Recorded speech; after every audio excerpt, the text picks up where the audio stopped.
భద్రాచలంలోని ఓ లాడ్జిలో ఒక జంట బలవన్ మరణానికి పాల్పడింది. పురుగుల మందు తాగి ప్రాణాలు తీసుకున్నారు ఒక బాలిక, దాంతోపాటు యువకుడు రవి.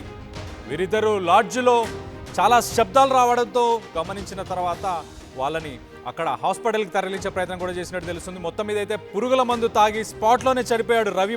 బాలిక మైనర్గా ఉంది. ఆ బాలిక కూడా ఇప్పుడే చనిపోయినట్టు కూడా తెలుస్తుంది. మొత్తానికైతే మృతుడు ఏపీలోని ఏలూరుకి చెందిన రవిగా గుర్తించారు.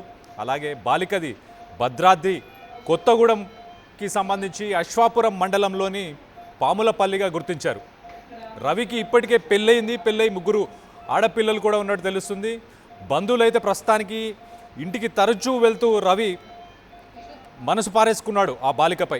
అంటే బంధువుల ఇంటికి వెళ్తూ ఆ రవి ఆ అమ్మాయితో ఒక రిలేషన్షిప్ అనేది డెవలప్ అయింది. అప్పటికే పెళ్ళై 3 పిల్లలు ఉన్నా కూడా ఈ ప్రేమ వ్యవహారం తెలుసుకున్న తర్వాత రవిపై పోలీసులకి ఫిర్యాదు చేశారు. ఆ బాలికకు సంబంధించిన ఫ్యామిలీ మెంబర్స్ అందరూ పోలీసులకు ఫిర్యాదు చేసిన తర్వాత రవిపై పోక్సో చట్టం కింద అతనిపై కేసు కూడా నమోదైంది మొత్తానికి. సో నమోదైన 45 రోజుల పాటు ఆయన జైల్లో కూడా ఉన్నాడు. జైల్లో ఉండి బయటకు వచ్చిన తర్వాత మొత్తానికైతే ఇప్పుడు ప్రస్తుతానికి భద్రాచలంలో ఒక లాడ్జ్ తీసుకొని రవితో పాటు ఆ బాలిక ఇద్దరు పురుగుల మందు తాగి బలవన్ మరణానికి పాల్పడినట్టు తెలుస్తుంది.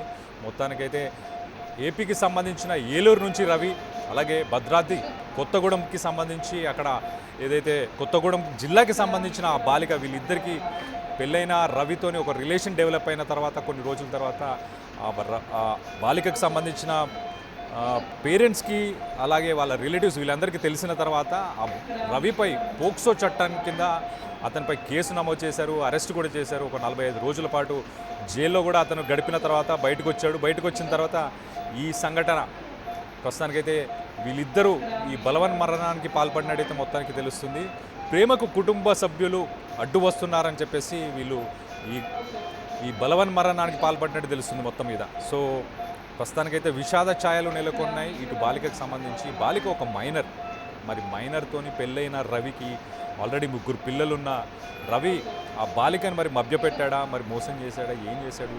మొత్తానికైతే ఆ మాయ మాటలు నమ్మి ఆ అమ్మాయి కూడా ఈ ఘాతుకానికి అయితే పాల్పడినట్టు తెలుస్తుంది మొత్తం మీద. దీనికి సంబంధించి మరిన్ని వివరాలు మా ప్రతినిధి ఉదయ్ ఉన్నారు. కొత్తగూడెం జిల్లా భద్రాచలం పట్టణంలో విషాదం చోటు చేసుకుంది. భాగ్యలక్ష్మి రెస్ట్ లాడ్జ్ లో ఓ జంట బలవన్నానికి పాల్పడింది. పురుగుల మందు తాగి ఇద్దరు ప్రేమ జంట బలవనానికి పాల్పడినట్లు ప్రస్తుతం లాడ్జ్ నిర్వాహకులు ఇచ్చినటువంటి సమాచారంతో పోలీసులు కూడా ఘటనా స్థలానికి చేరుకున్నారు. అయితే అప్పటికే లాడ్జ్ సిబ్బంది కూడా ఇద్దరిని హుటాహుటిన భద్రాచలం ప్రభుత్వ ఆసుపత్రికి తరలించి చికిత్స అందించే ప్రయత్నం చేశారు. అయితే అప్పటికే మృతుడు ఏపీలోని ఏలూరు జిల్లా కుక్కునూరు మండలం పెదరాయగూడెం చెందినటువంటి నడిపింటి రవిగా గుర్తించారు. అప్పటికే అతను మృతి చెందినట్లు కూడా వైద్యులు నిర్ధారించారు. అయితే మరోవైపు మృతురాలు భద్రాద్రి కొత్తగూడెం జిల్లా అశ్వాపురం మండలం పాములపల్లి గ్రామం చెందినటువంటి స్వాతిగా గుర్తించారు. ఆమెకి చికిత్స అందించి ఆమెను బ్రతికించే ప్రయత్నం చేశారు. అయితే అప్పటికే ఆమె పరిస్థితి తీవ్రంగా విషమించడంతో ఆమె కన్ను మూసినట్లు గత కొద్ది క్రితం వైద్యులు కూడా నిర్ధారించారు. మొదటి నుంచి కూడా ఏపీలోని ఏలూరు జిల్లా కుక్కునూరు మండలం పెదరాయగూడెం చెందినటువంటి నడిపింటి రవికి ఆల్రెడీ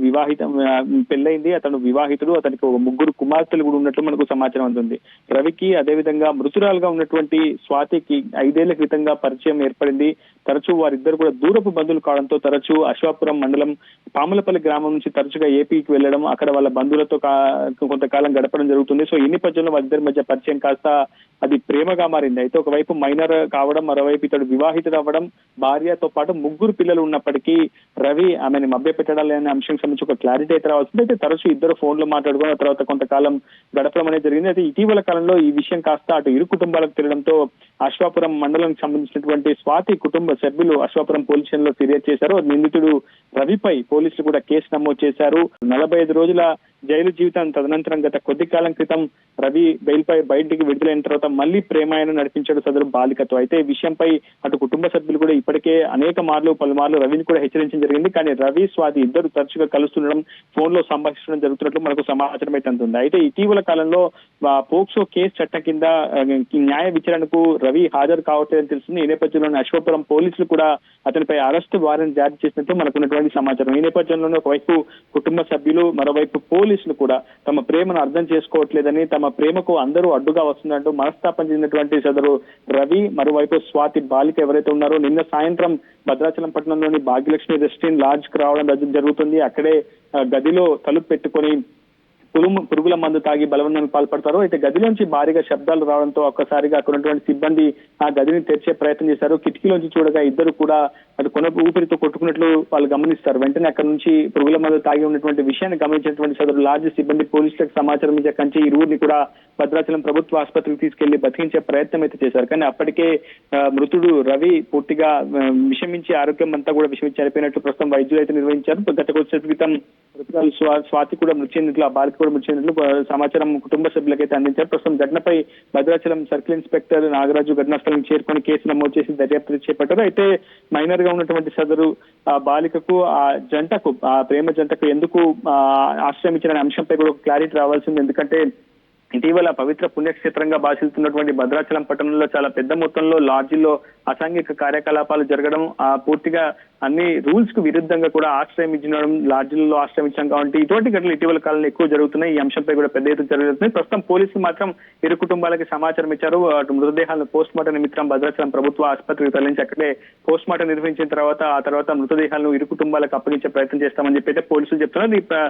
ఈ అంశంపై సమగ్ర దర్యాప్తు చేస్తామని, పూర్తి విషయాల తర్వాత వెల్లడిస్తామని మీడియా చెప్తున్నారు. భద్రాచలం అతడికి 38, ఆమెకి 15. ఈ మధ్యకాలంలో సీరియల్స్లో కూడా 40 సంవత్సరాలు 38 సంవత్సరాలు ఉన్న క్యారెక్టర్స్, అలాగే అమ్మాయిలు 19 సంవత్సరాలు 20 సంవత్సరాలు ఉన్న క్యారెక్టర్స్, ఇలాంటి సీరియల్స్ కూడా వస్తున్నాయి. దానితోని అలాంటి సీరియల్స్ ఓటీటీ కంటెంట్ చూసి ప్రభావితం అవుతున్నారు.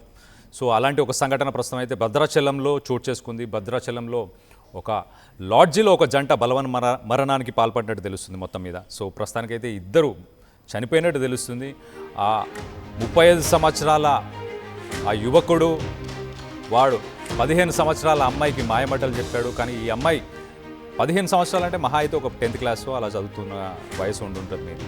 సో అలాంటి ఆల్రెడీ పెళ్ళై 3 పిల్లలు కూడా ఉన్నాడు వారికి. అయినా కూడా ఆ అమ్మాయిని మాయమాటలు చెప్పి మొత్తానికైతే ఆ అమ్మాయిని లోపరుచుకునే ప్రయత్నం చేశాడో ఏంటో. మొత్తానికి పోక్సో చట్టం కింద 45 రోజులు జైలు కూడా వెళ్ళి వచ్చిన తర్వాత ఇద్దరు ఆ అమ్మాయితో తరచూ ఫోన్లు మాట్లాడేవాడు. ఆ అమ్మాయిని తీసుకొని వెళ్ళిన తర్వాత ఈ లాడ్జిలో ప్రస్తుతానికైతే మరణాలకి పాల్పడినట్టు తెలుస్తుంది. You are watching highly disturbing content.